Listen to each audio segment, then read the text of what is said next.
Good afternoon and welcome to this press conference with Dr. Denis Mukwege, who is the keynote speaker at the Assembly of the Lutheran World Federation.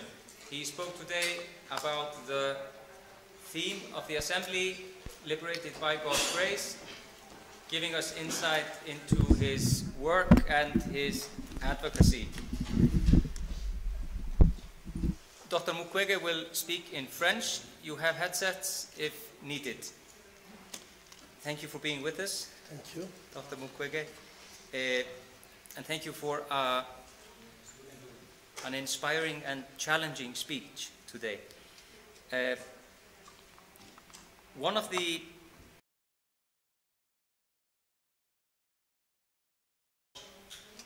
necessity of education and perhaps how de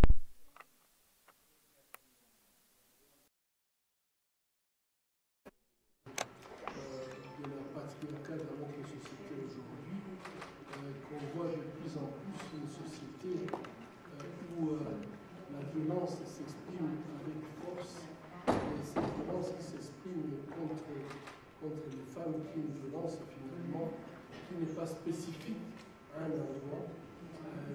Vous allez vous rendre compte que la France, par exemple, une femme est tuée par son partenaire tous les 3 jours. Et ça, c'est énorme.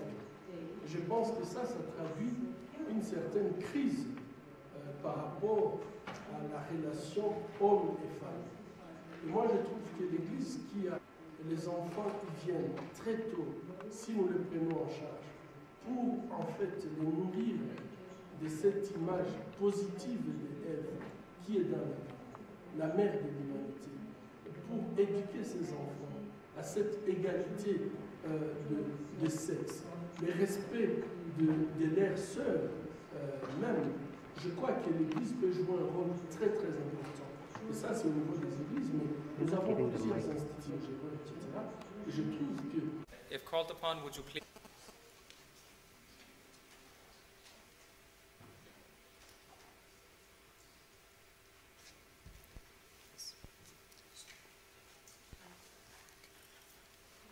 allafrica.com.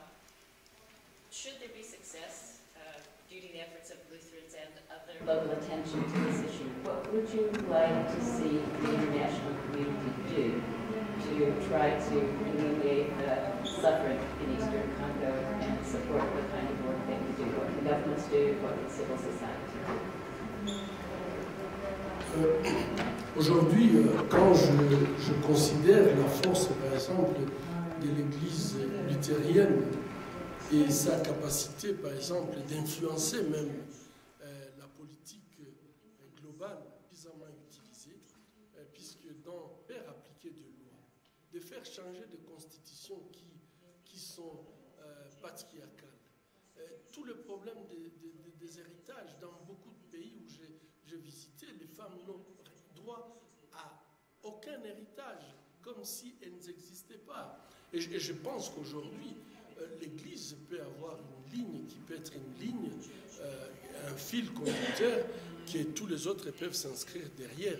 Et spécialement, je vais dire, l'Église luthérienne est une des églises qui est très forte par ses origines même, une église où il y a la libération de la parole. Et je crois que c'est un pied d'égalité, puisque nous sommes créés égaux. Et ça devrait vraiment être un message que l'Église peut véhiculer. Aujourd'hui, je crois que l'Église peut jouer un rôle très important dans la législation, soutenir par exemple les mécanismes.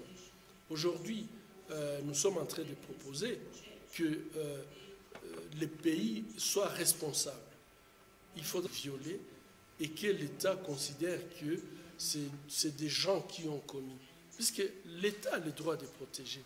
Mais les États ne se sentent pas responsables lorsque ceci arrive. Il faut créer le mécanisme. Et je pense qu'avec les intellectuels, avec les possibilités que l'Église luthérienne a, nous pouvons influencer les lois, nous pouvons proposer des mécanismes qui permettent, par exemple, de rendre les États beaucoup plus responsables. Est-ce que les États ont une loi qui correspond? Est-ce que les États font des investigations lorsque ça arrive? Est-ce que les États font, par exemple, la réparation lorsque les femmes ont porté plainte? Et je crois que si l'Église prenait cet axe-là et le prendre comme son cheval de bataille, je crois qu'on peut aller plus vite. Et contrairement à ce que nous pensons, l'Église n'est pas faible, l'Église ne manque pas les moyens, l'Église n'utilise pas la voie qu'elle a pour faire le changement. Thank you. Do we have another question? Yes, sir. Je m'appelle David Adjia, je viens du Cameroun. Après un viol, on pardonne que le plan de vie, ça se termine au niveau du pardon. Est-ce que vous avez beaucoup insisté sur le volet juridique? César, je crois que le pardon n'exclut pas les conséquences. Quand quelqu'un commet un péché, les conséquences du péché, vous ne pouvez pas les exclure. Et je crois qu'aujourd'hui, si nous entrons dans le mécanisme de dire, bon ben, vous commettez un acte pénal, mais lorsque vous demandez pardon, eh bien ça s'arrête, ça se termine là. Ça serait une façon, en fait, de faire une fuite en avant. Moi, je pense que le pardon, ça vous permet, en fait, de revenir à vous-même, de vous réconcilier d'abord avec vous-même avant d'aller vers l'autre. Mais le pardon n'exclut pas les conséquences d'un acte. C'est comme si vous me diriez, qu'est-ce qu'on fait si quelqu'un tue un autre et qui demande pardon? Donc, il a tué et puis demande pardon. Et puis nous disons, comme nous sommes l'Église, et ça s'arrête là. Je crois que vraiment, là, je reviens sur le fait que nous devons absolument pardonner, puisque le pardon ouvre à la réconciliation, et la réconciliation, en fait, ouvre à une nouvelle vie ensemble. Ça, c'est une démarche tout à fait que je soutiens. Mais lorsque des actions sont pénalisées, je trouve que ça serait très, très dangereux que nous, comme Église, on puisse prôner l'arrangement consiste par exemple à dire une femme a été violée, une fille a été violée, mais celui qui l'a violée l'épouse. Et ça, c'est vrai, il y a encore des pays qui ont... J'ai discuté avec, je crois, une femme libanaise. Nous étions dans une conférence. Elle est en train de se battre contre la loi de son pays qui autorise à ce que, après la loi permet à ce que donc le violeur puisse épouser la femme qui l'a violée. C'est tout simplement inacceptable. Je crois que nous devons enseigner, nous devons éduquer et nous devons insister sur le fait que c'est pénal et que le fait que c'est pénal, le pardon peut exister, quelqu'un peut se ressaisir, mais ça n'exclut pas les conséquences de ce qu'il a fait. C'est mon interprétation qui peut prêter peut-être à discussion, mais je sais qu'aujourd'hui nous nous battons également pour que les pays qui autorisent à ce que le violeur puisse épouser la femme qui l'a violée, que ça puisse s'arrêter. Dans mon pays, c'est l'arrangement à l'amiable. Il faut doter, Mais dans toute cette souffrance, où est la victime? La victime n'est pas là. Et je crois que l'objectif de la justice, c'est arriver à une réparation. Et la réparation, c'est une satisfaction que la personne sente qu'effectivement, on a commis un tort sur moi, mais la communauté a compris que j'étais victime et que la communauté a reconnu sa faute. C'est ça l'objectif de la justice. Ce n'est pas punir pour mettre quelqu'un en prison, mais que quelqu'un fasse quand même cette démarche qui lui permet d'être responsable d'un acte posé.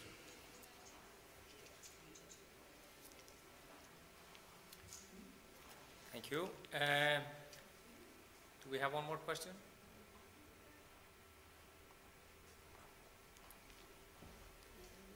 One thing I would like to ask you, you mentioned red lines in your key, for example, chemical weapons, but have not been drawn when it comes to sexual violence. Elaborate a bit on that. Dans les zones de conflit, ça peut être la contamination contre le VIH-Sida. Ça peut être la contamination des maladies sexuellement transmissibles. Ça peut être tout simplement aussi des troubles psychologiques assez graves qui parfois vont jusqu'au suicide. Et là, c'est la victime qui subit ça. Mais lorsque la victime a subi ça, il y a tout son entourage. Elle n'est pas obligée de dire, mais elle peut contaminer la maladie, qu'elle peut elle-même transmettre à son entourage, le VIH. Mais aussi, même si la victime ne dit pas à son époux, mais le comportement psychologique de l'épouse peut même amener à ce que le mariage puisse se détruire. Les enfants vont souffrir de cette qu'est la mère présente. Et tout ça sur l'entourage, toutes ces conséquences à une autre génération. Le VIH peut se transmettre de la mère à l'enfant. Les maladies sexuellement transmissibles psychologiques les enfants vont naître avec des tares, tous 90 ans et plus. Elles demandent tout simplement qu'on leur présente le pardon. Le pardon, ça veut dire qu'on accepte qu'elles ont été victimes et qu'on leur remette ce qu'on leur a pris, la dignité.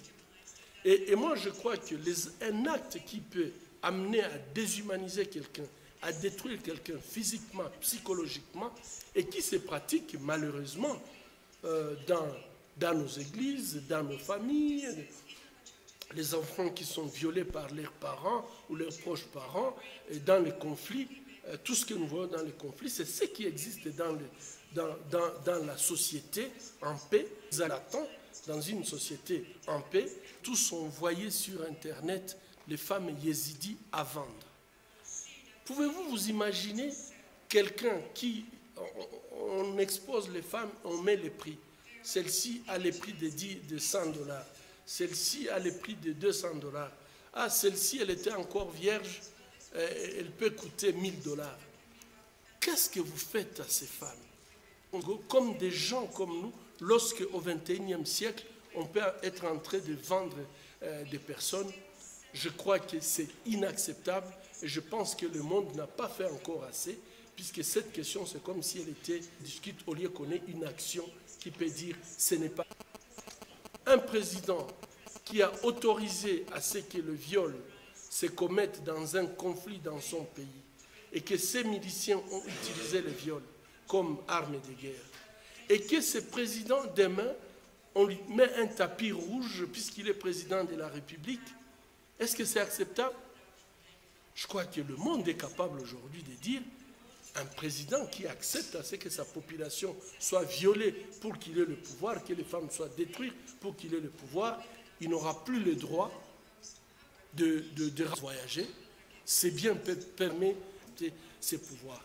Et là, j'ai dit, lorsqu'il y a eu un bombardement chimique en Syrie, et l'ONU, et le gouvernement, et les ONG, nous tous, c'est le silence, mais on les laisse mourir à petit feu. Et ça, je crois que avec la responsabilisation des États, on peut arriver à faire une ligne rouge qui peut mettre tous les États en alerte lorsque ça se passe et qu'ils doivent apporter des explications à la communauté internationale.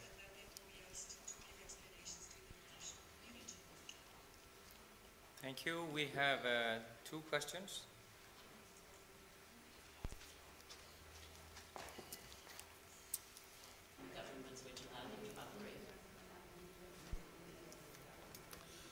Oui, effectivement, en République démocratique du Congo, il y a une guerre qui est en train de se passer il y a maintenant 20 ans. Et lorsque vous parlez de cette guerre, la grande question, c'est de savoir qui se bat en République démocratique du Congo. De toute façon, officiellement, ce n'est pas des États qui se battent. Au début, des États qui se battaient entre elles pour contrôler certains territoires, guerre, le contrôle des ressources. Et aujourd'hui, le coltan, qui est très très important, donc le gadget électronique, et avec ce coltan, presque 70% de ces métals se trouvent à l'est du Congo. Puisque sur votre appareil là, l'appareil morceau de tantal qui est dans votre appareil a été extrait à un endroit où les femmes sont violées, où les femmes sont utilisées comme esclaves, où des millions de gens sont tués. Et aujourd'hui, la question qu'on peut poser, pourquoi ne pas avoir soit pacifié la région, puisque le monde ne pourrait pas, et que ces coltans, ces tantales, on puisse l'avoir propre et que tout le monde se sente avec une bonne conscience lorsqu'il a son téléphone ou son laptop. Ça, c'est la première possibilité. La deuxième possibilité, c'est créer quand même un système d'approvisionnement responsable, que les multinationales, lorsqu'ils mettent ces matériels, pour ne pas nous charger la conscience. Mais tout ça, nous avions fait un dur combat au niveau de l'Union européenne pour avoir une loi qui est une loi qui oblige à ce que les entreprises qui sont dans l'électronique puissent justifier d'où est-ce qu'ils ont eu leurs minéraux.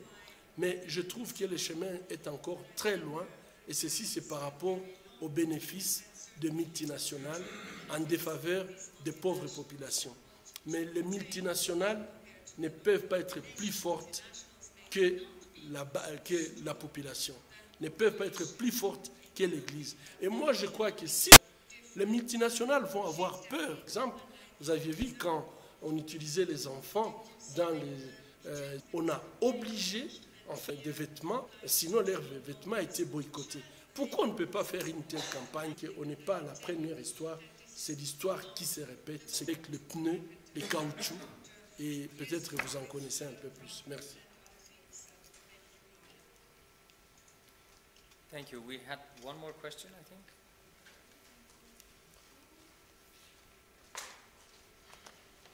History of the Yazidi women from Iraq is very well known in the world.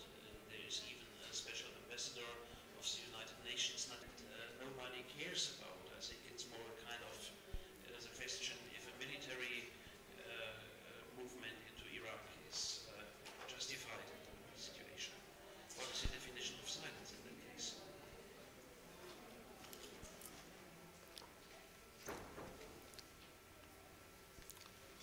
Je pense que Morad a été nommé, tout ce qu'on a vu, qu'en fait, on puisse se donner une bonne conscience. Je crois qu'aujourd'hui, il n'y a pas que les femmes yézidis, il y a les femmes dans le monde entier, dans les zones de conflit, qui auraient besoin d'avoir aussi une représentante spéciale pour dire leurs histoires. Pour les femmes congolaises, ça serait une bonne chose. Ça fait 20 ans que nous crions, que nous disons, nous allons organiser une conférence d'éviter aux victimes la parole, de donner l'impression qu'on s'occupe et on n'arrête pas. Il faut savoir que c'est une souffrance qui est une souffrance terrible pour les victimes. On ne devrait pas permettre à ce que ça aille au-delà de ce que nous constatons aujourd'hui. Et je pense qu'aujourd'hui, il faut vraiment donner aux femmes la parole. Il faut donner aux femmes la possibilité de s'exprimer, donner aux femmes la possibilité de dire qu'est-ce qui se passe dans leur pays. Je crois que nous serons tous surpris et constater que peut-être on n'a pas dit assez par rapport à la souffrance que les femmes subissent dans les zones de conflit.